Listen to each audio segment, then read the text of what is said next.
রবীন্দ্রনাথ ঠাকুরের লেখা কবিতা বীরপুরুষ।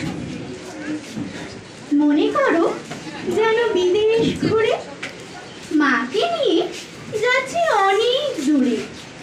তুমি যাচ্ছ পালকিতে মা চড়ে, জানলা দুটো একটুকু ফাঁক করে।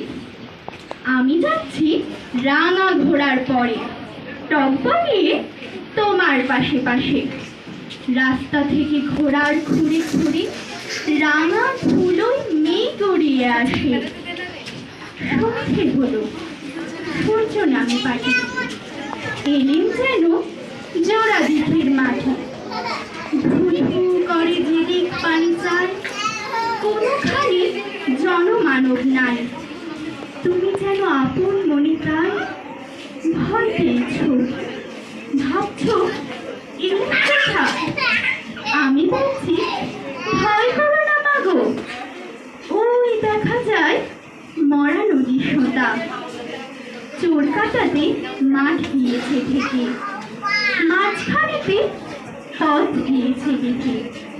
গরু বাছুর নেই কোনোখানে, আমরা কোথায় যাচ্ছি কে তো জানে। অন্ধকারে দেখা যায় না ভালো, তুমি যেন বললে আমায় ডেকে। দিঘির ধারে ওই যে কিসের আলো। এমন সময় হারে রে রে রে রে, ওই যে কারা আসতেছে ডাক ছেড়ে। তুমি ভয়ে পালকিতে এক কোণে ঠাকুরের রূপটা স্মরণ করছো মনে। বেহালাগুলো পাশের কাঁটা বনে, পালকি ছেড়ে কাঁপছে ধরো ধরো। আমি যেন তোমায় বলছি ডেকে, আমি আছি ভয় যেন না করো। হাতে লাঠি, মাথায় ঝাঁকড়া চুল, কানে তাদের গোঁজা জবার ফুল।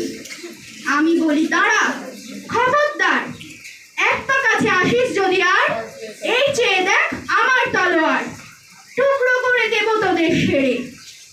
এই শুনে তার লক্ষ্য দিয়ে উঠে চেঁচিয়ে উঠল হারে রে রে রে রে। তুমি বললে যাস নে খোকা ওরে। আমি বলি দেখো না চুপ করে। ছুটিয়ে ঘোড়া গেলেন তাদের মাঝে, ঢাল তলোয়ার ঝনঝনিয়ে বাজে। কি ভয়ানক যুদ্ধ হলো মাঝে, শুনে তোমার গায়ে দেবে কাঁটা। কত লোক যে পালিয়ে গেল ভয়ে, কত লোকের মাথা পড়লো কাটা। এত লোকের সঙ্গে লড়াই করে ভাবছো খোকা গেল বুঝি মরে। আমি তখন রক্ত মেখে ঘেমে বলছি এসে লড়াই গেছে থেমে। তুমি শুনে পালকি থেকে নেমে চুমু খেয়ে নিচ্ছ আমায় কোলে, বলছো ভাগ্যে খোকা সঙ্গে ছিল, কি দুর্দশায় হতো তা না হলে। রোজ কত কি ঘটে যাহা তাহা, এমন কেন সত্যি হয় না আহা। ঠিক যেন এক গল্প হতো সবে, শুনতো যারা অবাক হতো সবে। দাদা বলতো কেমন করে হবে, খোকার গায়ে অত কি জোর আছে। পাড়ার লোক সবাই বলতো শুনি, ভাগ্যে খোকা ছিল মায়ের কাছে। নমস্কার।